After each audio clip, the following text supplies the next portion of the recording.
Hyderabad is one of many centres in India now where R&D centres are opening up. Historically, in my career, I've run R&D centres in multiple locations, and I think in India there's a broad pool of talent that we can certainly plug into. But also, we're seeing there's extensive knowledge in R&D, particularly for blockchain and smart contracts. So it's allowing us to accelerate our deployment. It's allowing us to accelerate the number of people we have in the business. But it's also decentralizing from one location. So we've got to think as we grow, not only in India, we're also looking at opening customer success centers across the world to support the large banks. So the opening of Hyderabad is the first step, but also these customer success centers in all the major financial centers around the world. Wow, sounds ambitious. So how aggressively is this rollout going to proceed?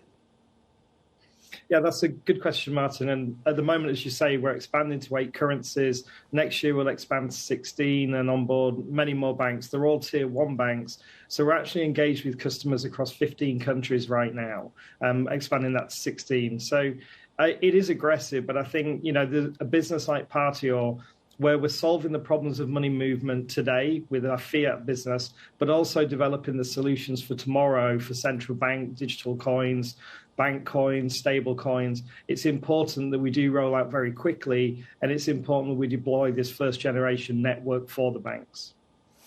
So because it's blockchain-based, your system, does that mean security is airtight, or what do you tell folks who ask you about security? Yeah, so one of the advantages of the way we deploy the network is what's called a decentralized network. So there's no single owner. So a part of the network's actually owned by the bank, and then a part of the network by Partior.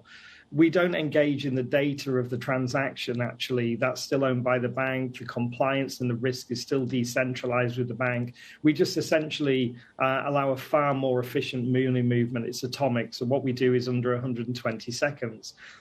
So I think it's very important that we understand that the data isn't with us, that the transaction isn't with us. We're actually creating infrastructure for the world. So that, to a large degree, defends and protects against this type of invasion.